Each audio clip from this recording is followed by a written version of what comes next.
first off, manufactured homes are pretty common in New Mexico. We don't see it necessarily in Metro Albuquerque, core, but all around there's quite a bit, especially when you start going into rural areas like the Right. East Mountains, Las Lunas, up north, wherever it is. It's more common when you're a little more in those type of areas. So one of the questions that came up, but is always a common question is, what's the difference between a manufactured home, a modular home, and a mobile home, right? Welcome to Albuquerque Real Estate Talk, episode 581, Tracy. It is, Climbing. yeah, I know. It's mid-May 2026, and I think we got a couple interesting topics this week. We want to talk about manufactured homes. Ooh, so exciting. And we're going to talk about the differences between buying property in New Mexico versus other markets. And we see that so often, Tracy, where people are coming from other areas, or maybe they're going to other areas and things are just done differently and there's certain rules and laws and so on. So we'll go into that. What do you have for us? Oh, we're going to do a little bit of this or that or some trend topics. Oh, more this or Yeah, more this or that. sort of. And That then was fun last week. Yeah. we have some really great homes that are in coming soon or just hit the market. So I want to talk about those too. Okay. Great, great. And Yeah. I'm going to share screen here real quick. I just want to share something. I'm very proud of it. We we've been working on this, and we've got a website now that you can get a snapshot of, just a real quick way to look at what's happening with the housing market in Albuquerque. It's all the market data. I've got monthly data and weekly data, so you can really get some real-time look at what's going on. It's at reabq.com, as in RE, like real estate, abq.com. And I keep adding more to it and updating it. But even just, when you land on the home page, if you're looking at us online here, you'll see it has a quick snapshot of what's going on. So looking at trends and speaking of trends, I'm sorry, I'm going to take us off topic for a minute. Okay. I posted this earlier this week, and it's really interesting this year, 2026, in spring, right? We're halfway through May now.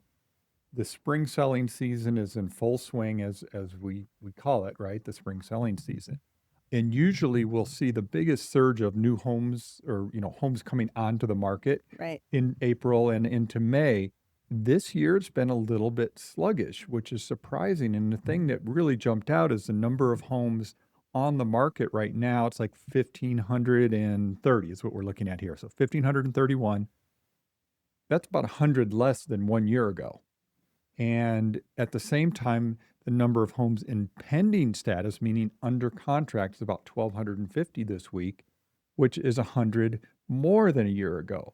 So I think a lot of people were thinking the inventory was going to be growing this year, but it's actually doing the opposite. Well, it's the 100 more in pending is the 100 less in active, right? They offset each other. So the You're right. You're right. inventory of homes for sale is sort of exactly like last year, but more of them are in pending status. That is true. Okay. Maybe. You're right. No, you are right in that sense, And for this sure. is recorded. You all saw it. No. He said I'm right. No, I mean the math. No more caveat. No, the math adds up. The thing that was interesting though, when I don't have it up here, but when you're looking at the actual number of homes coming on the market, I actually do have it here. The actual number of properties being listed this year, it was much slower. Just less homes coming on the market. So yes, you're right. There's a combination of both, but basically the number of homes being listed is more or less equal with last year. It wasn't a big surge. You're right. Okay, that's my love language when you say you're right. Yeah. I know. Okay. All right.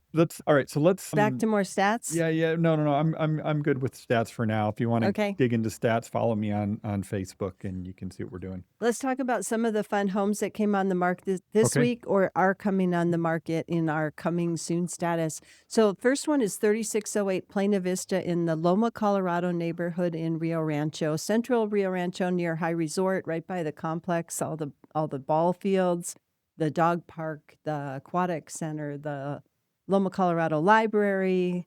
All of those wonderful features are right around this neighborhood, as well as huge walking trails in Wow, Loma, Colorado. what a backyard. Sorry, I'm looking at the photos here. I just pulled it up. Oop. Up already. So this house is really great, and part of it is it backs to open space, and it has a really phenomenal home interior, great finishes, but also the backyard is really special. It's one of the nicest I've seen for, that size of a lot. It's Great. got some raised beds. There's all sorts of special plants that are you'll see popping up right now that it's spring. But it has a great covered little gazebo area. It actually has blinds you can pull down in case it's windy or too hot or whatever. Again, what's the address on that one? 3608 Plano Vista. Okay, great. So people can just Google that address and they'll find it.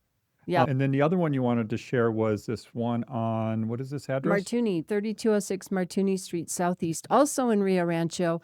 It will be available this weekend for showings, so it's going to be on the market active this weekend with an open house from 1 to 3. And it's a 5-bedroom house. And I looked at the floor plan on this house, Tego. It's 3,200 square feet. It's about 2 years old. And it's just west of Rest Hospital, up that way. And, 5 bedrooms here is sort of hard to find. Yeah, And it's a great floor plan with a full bedroom and full bathroom on the main floor, in addition to the primary suite that's in the upper level. So Something that's interesting I noticed on this when we're looking at the photo is obviously the backyard face the mountain. east, which is the Primary. what you really want, because if your backyard faces west, a lot of times in the summer it gets too hot to use unless you've got a lot of shading. So Yeah, but you just have to plan for it. Yeah. Get yourself a Yeah. covered portal or plant some trees or something so they grow up and give you some backyard shade.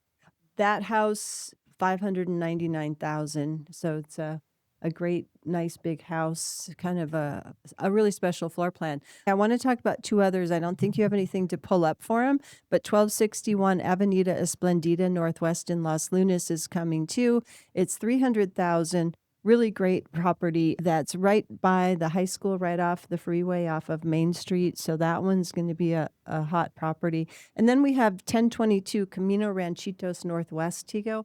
It's a luxury home, very close to our office, right off Rio Grande, just south of Alameda. 1,239,900. It's about 4,200 square feet, a gorgeous 4-bedroom. The outdoor living's phenomenal. The swimming pool, it's ready for you. The yard, the covered area. It's that time of year, the pool. Yay. Yeah. Okay, so if you're looking for something specific, let us know, because sometimes we know about things that might be off market. Give us a call, 448-8888 here in the 505, of course, and we'd be happy to help you, show you homes, help however we can. And do you want to go into this or that, or do you want to talk about manufactured homes? Let's talk about this or that. Okay, it's really not this or that this week. It's more of, does it add value or detract value, or is it neutral? Okay. Okay, the first one is we have 3 different types of swimming pools generally. We've got in-ground, we've got above ground, and we've got indoor. I'm going to be listing an indoor swimming pool soon, so it kind of made me think about it. Yeah. What do you think about that? Does it add value? Is it desirable? I would say a above ground pool. I think it's probably a wash, unless it's done very nicely. I mean, from a value standpoint, Uh-huh. I'm going to say it probably hard. It's a nice feature, and if it's nicely done, I think the thing with swimming pools, and we've seen this many times, is swimming pools take a lot of care and maintenance, and if they're not taken care of and maintained, they really can detract from value. But if they're done nicely and nicely taken care of, and everything works well and it's beautiful and all that stuff, they add value. So it really depends on the condition of the pool. Okay. So time of year matter with regard to swimming pools? Oh yeah, I mean, I think that's a given for sure. That when it starts warming up, people start thinking about it for sure. Yeah, for sure. We don't have a lot of indoor pools. I've shown a few over the years. It's sort of a unique feature, and for somebody who loves to swim year round, it's a huge bonus. But for a lot of people that aren't into swimming, it's not going to help them sell the house, right? Correct. Yeah. Right. Yeah. Yeah, and we have seen that over the years, Tracy, where people will say, well, I have to have a pool, or there'll be people that say, absolutely will not own a home with a pool, right? So it may limit certain number of buyers looking at your property, to be honest with you. Yeah. So Yeah. we're not like Phoenix where, every other home has a swimming pool. It's much more common in markets like that. Right. So, but we still have, a fair number of them, and they're a great thing. Tracy, we've had a pool, since we built in 2001, and it takes a lot of maintenance. I was going to Don't say, forget that. if you have a Tego to take care of it, No, for me, it's really easy to have a pool. it, I mean, I think people don't realize it until they're, in it and go, oh my gosh. And it's not just the ongoing maintenance, it's the equipment, it's just there's a lot of mechanical things that can break when you're dealing with a pool. So just know what you're getting into. That's all. Yeah. Okay. Do we have time for one other? Sure. Okay. So I was thinking about all the things that we're seeing in homes sometimes, like home theater, golf simulator, putting greens, just all those types of things. Do they add value? Well, I know that, home theaters were all the rage in the early 2000s. Right. And it's kind of pulled back a little bit. So we know people that had home theaters and converted them into a driving range or into a virtual, golf simulator. golf simulator, right? Or they've converted them back to other living space. Right. Yeah. I mean, it seems like the home theater thing, it's great, but it seems like it's kind of run its course, is the way I'm seeing it. And does it add value? I'm not sure. I mean, it's kind of a bonus space that you could do a lot of different things with. It doesn't have to be a home theater. It could be a game room. It could be a man cave. It could be a woman cave. It could be whatever, right? Yeah. Yeah. I'm sure that a golf simulator that are expensive, very expensive, has got to add value, but it has to be the right buyer to give it value. Correct. Right? If you're going to sell it and leave that type of equipment, I don't know, maybe you take that type of equipment with you, but that whole screen and everything. Yeah, no, and all it's a big investment. So yes, I think it go either way. I think it's more that you have to have a room large enough and you can either do it or not do it. So yeah. Okay. So just one really quick this or that. Okay. This or that. Regular green grass that grows or astroturf, artificial turf? Oh boy. It depends. I do like the green turf, the fake grass. Mm-hmm. It definitely has a place, and it's not cheap. I mean, it's as expensive as putting down, tile, right? If done right, if done right. Yeah, done right. I'm not talking about no. If it's done right, it's great, adds value, makes the yard look great. Natural grass is great, right? Natural grass is awesome, but it takes a lot of water in New Mexico. So you have to consider that as well. And I would assume, obviously, it's the size of your yard, too. If you're on an acre and you want to put in artificial turf, probably not going to happen. Right. Yeah. Okay, cool. that's good questions, Tracy. That's all I had for fun. But let's talk about more fun, manufactured homes. Yeah, I know. Go ahead. You went to a couple hour long class last week about manufactured homes in New Mexico, and it was really interesting to me because, our morning coffee time, you talk through all of these things, and it was so many things that I hadn't thought about, and it was great because it sounded like they had some real different specialty tradespeople there to bring different thoughts into it. So well, it was good. It was people that are in the sales business of manufactured housing, dealers and such, but it was also inspectors, lending, title, all those things. Electrician, right? All those things are kind of different when you're dealing with a manufactured home. Right. And one of the things that I'm sure we're going to talk about is that owner financing in New Mexico and manufactured homes are a big deal that other states don't see a lot of. That's true. And so, when we talk about first off, manufactured homes are pretty common in New Mexico. We don't see it necessarily in Metro Albuquerque, core, but all around there's quite a bit, especially when you start going into rural areas like the East Mountains, Las Lunas, up north, wherever it is. It's more common when you're a little more in those type of areas. So one of the questions that came up, but is always a common question is, what's the difference between a manufactured home, a modular home, and a mobile home? Right? You want to tackle it? No, you went to the class. Okay, well, you tell us. I've been dealing with this at the MLS as well because I'm pretty involved over there and making sure we're clear on what the definitions are. So a lot of people use the term mobile home and manufactured home interchangeably. There actually is a very specific distinction between them. A manufactured home is a property that was built post 1976 to the HUD standards. Pre 1976, there was no, standard, national standard for manufactured home building standards. So technically, everything pre 1976, I don't know, somewhere in 1976, pre 1976 is a mobile home. Okay.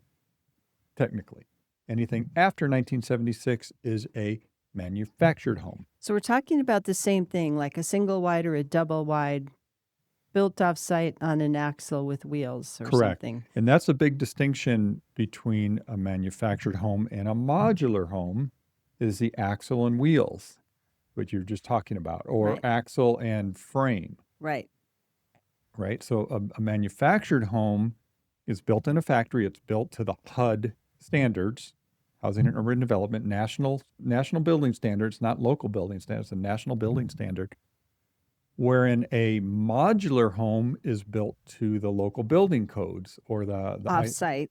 it's Off-site offsite built, but it's built to the IC International Residential Code, IRC, International Residential Building Code. So it's built to the same standards as a regular house, A if you house will. being stick built on Yeah. site, Yes, exactly. even if it's not stick. Correct.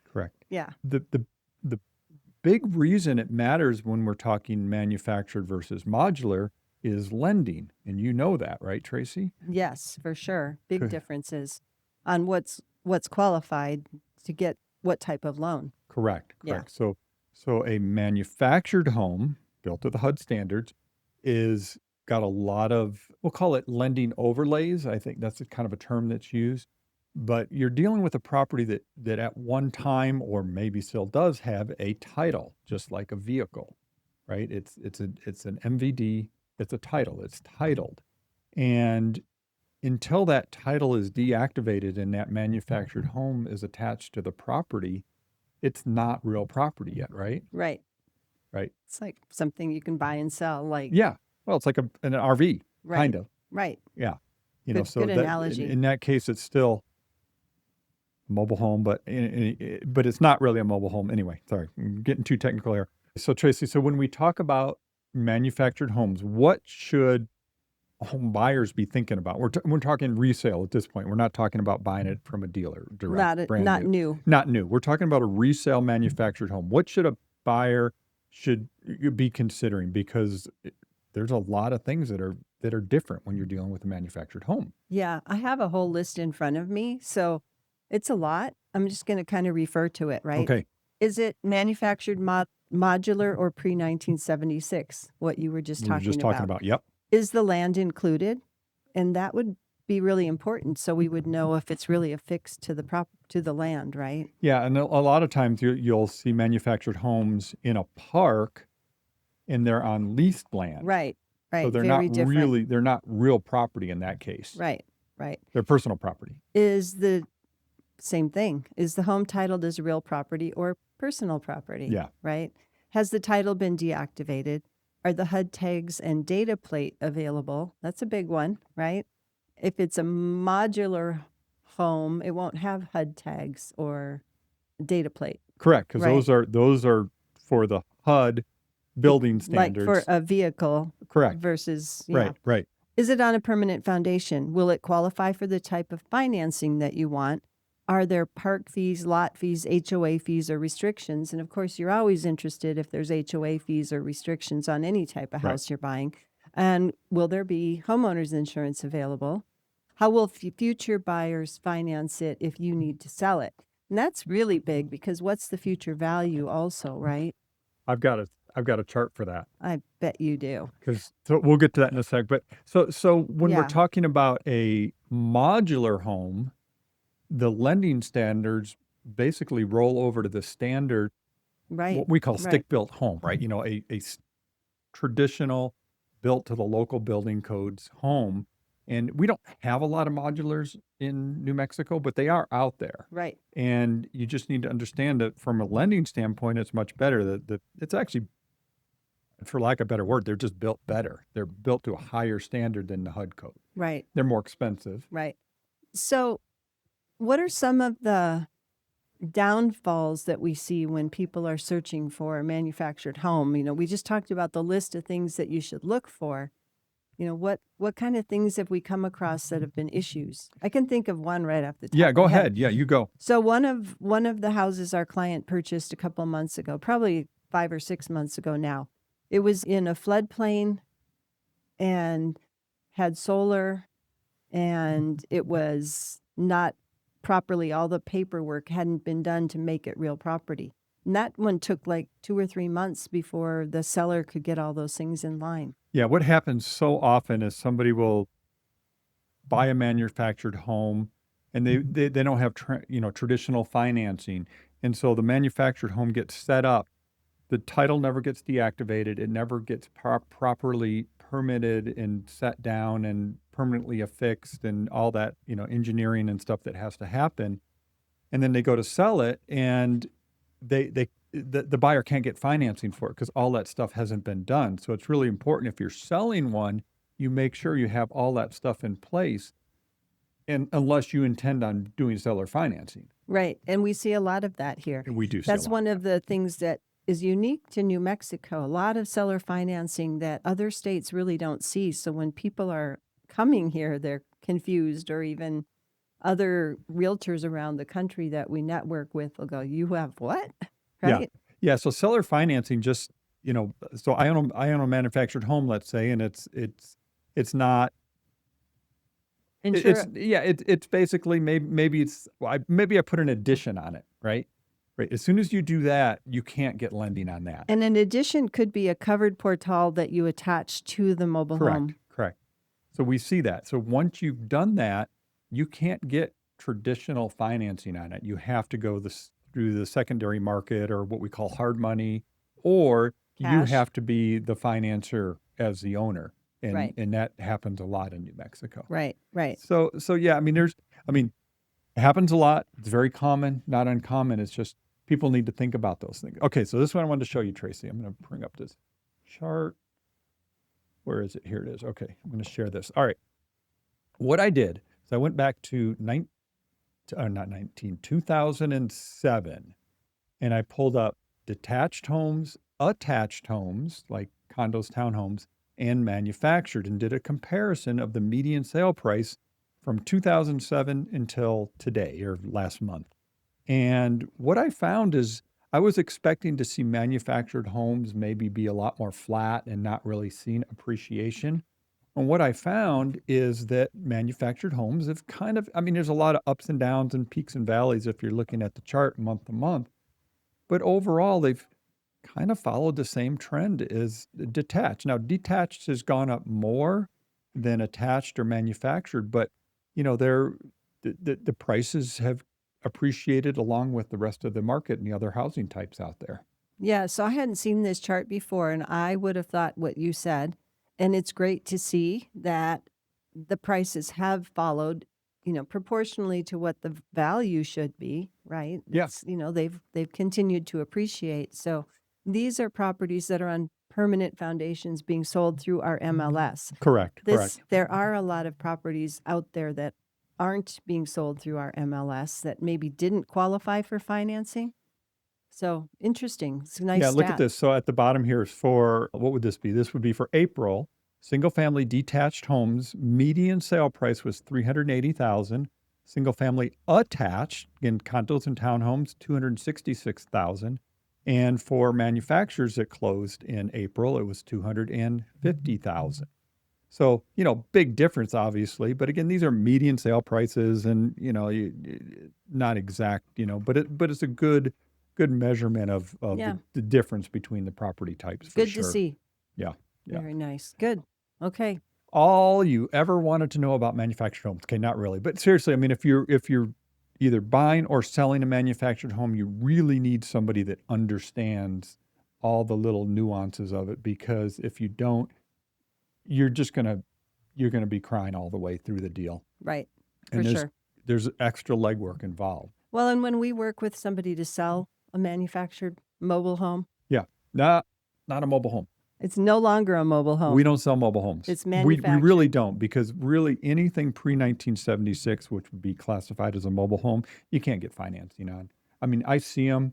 I'll see it where there's a acre out in wherever, Edgewood, and somebody has a single wide on it from forever long ago.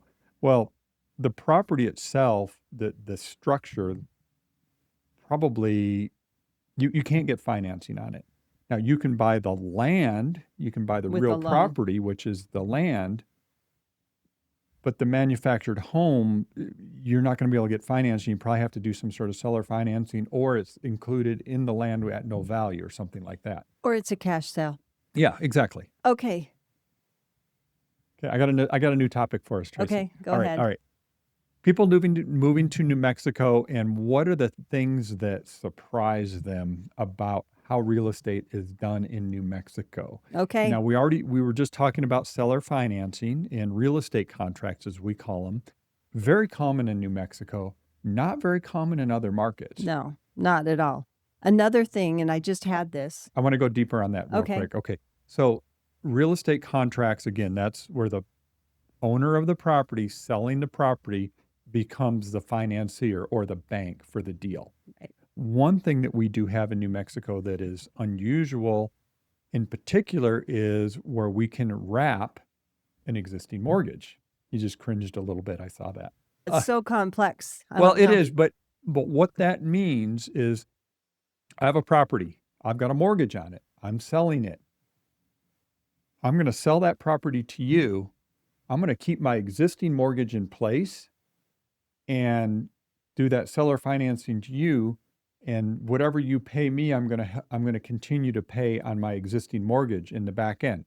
There's a lot of pitfalls with that, and you have to be careful. But that's something we have in New Mexico that isn't in a lot of markets. Other markets, they'll do a thing called subject to sales. You've probably heard that term in the investment worlds.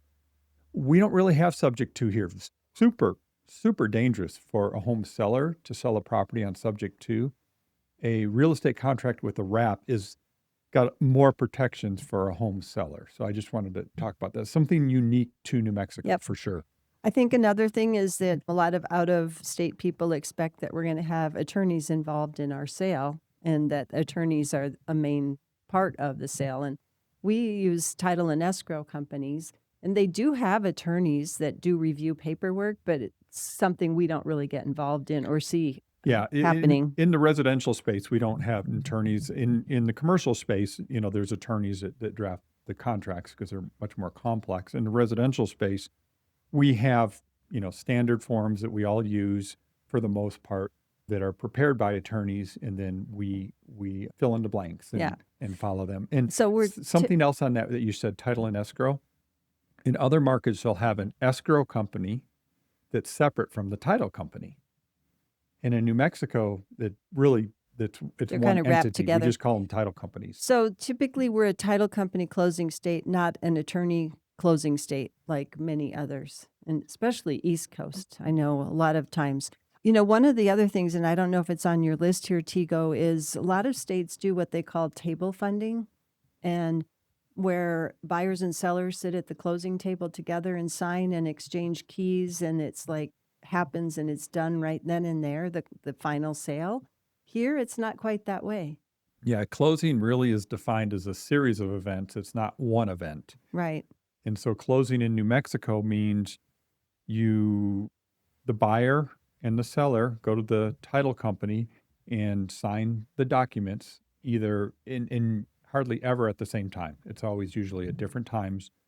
The buyer signs all their stuff, their mortgage, all that good stuff. Seller signs all their stuff, signs the deed over. The title company then takes it, collects funds from the lender to make sure the money's there. They balance everything. Once they have the funds, and confirm all the paperwork's good, then they record it at the county. And at that time, the closing is final. So it may be a 2-step process, or if you sign on a Friday afternoon, it may not be till Monday that it's been finalized. Right. There's a lot And of, if it's a holiday weekend like we have coming up, then it might be Tuesday. right. We've had that happen. We have had that happen. Always best to try to close midweek, 100%. not at the end of the week. So some of the ways we work as realtors in the state might be different, right, than some other states? Yeah, and there's the term realtor, there's a term agent, there's a term broker. In New Mexico, Transaction. we have a term called licensee. And so in New Mexico, we have a thing called a transaction broker, Right. right? In New Mexico, we don't use the term agent as much because most brokers don't practice agency, And some do. and Some will some do. still sign an agency agreement with their client. But agent is kind of a generic term, not defining the type of relationship between a buyer and a seller. So just okay, we're getting really nerdy here, but just understand that all these terms kind of get blended together and may have some very distinct meanings, but not always. Yeah. Yeah.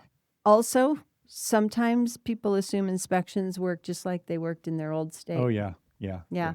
And they sometimes think that there's a requirement that when you ask for something to be fixed, that it should be fixed, yeah. right? No, no, no, no. It's all a negotiation, and the inspection process is very specific in our standard purchase agreements on, you know, what the buyers can get inspected and look at, and what the process is for objecting to anything in those inspections and the negotiation process. So it's all very spelled out. Yeah. Yeah. There's a lot of things. I looked at this list and I went, this could be a whole show. Oh, I know, I know. So- And the seller financing part, we already talked about that. Some of the things unique if you're a city folk moving here and you want to be in even Corrales, which is very city, but it's rural, you might not be familiar with septic's well and water rights, right? Ditch irrigation versus ancient water rights versus wells versus city water, right? Yeah, water rights, Propane versus natural that opens up gas. a whole, rabbit hole of different things. What does that mean? And again, like you said, we have ditch rights, acequias, which are the irrigation ditches that run throughout the North Valley and all over central Which New are Mexico. the rights of not the owner of the home. Right. Those are someone else's rights that sometimes they let you use. Yeah, you can basically lease the right to get access to that irrigation water on your property. Sometimes. Not this year. That's Yeah. a problem. One thing just one more thing I wanted to talk about is kind of the local climate and how it's different. So we have flat roofs. Right. A lot of people don't understand flat roofs. It's like, Right. what the heck is it? Why would you have a flat roof? Mm-hmm. Right. And when we say flat, we mean Usually, positive pitch. yeah, usually there is a positive pitch, so it drains. Some of the older houses, they're flat. Yeah. Yeah. For sure. One of the things I've come across is, our stucco and the exterior of buildings. When you come from somewhere where wood or brick is very predominant and they come to stucco, it can be confusing at first, right? Yeah. And and so, I mean, we could keep going on this, but that kind of gives a basic idea. Just, understand no matter what market you go to or you're buying or selling, there's going to be different customs, things that are customary that you may be used to one way, and the way things are done are not the same. And it's the same if you go from New Mexico to another market. Be prepared. Things are going to be a little bit different than what you're familiar with here. Tego, there's things different between here and Santa Fe. That's true. Who pays for what generally on a transaction can be very different, right? What people request and think is normal here versus Santa Fe could be different to Las Cruces to Farmington. So we're talking about New Mexico, but really it can be different from city to city. Yeah, one of the things here is title insurance. So every home gets title insurance for the most part, and you should get title insurance. You can buy a home, cash and not get title insurance. It'd be silly, but you could. But in some markets, the buyer always pays for their own title insurance. In New Mexico, it's very customary that the seller You mean in pays. Albuquerque? Well, in Albuquerque. Because in some submarkets around the state, it's customary to split it 50-50. Yeah, okay. So there you go. Good In point. the Albuquerque area, it's very common for the seller to pay the title fees to show they're conveying clear title and that there's no hiccups Yeah. for future ownership. Yeah. So anyway. All right, it's, we can wrap for this week. I know we can keep going. We can always keep going, but we appreciate anybody listening, and your likes and subscribes are always appreciated. We are at welcomehomeabq.com is our website, and our phone number is 505-448-8888. We are with Real Broker here in New Mexico, and happy to be that, and we're the Venturi Realty Group. We appreciate you. Anything else, Tracy, to sign off? That's it. Go see a farmer's market this weekend or do something fun.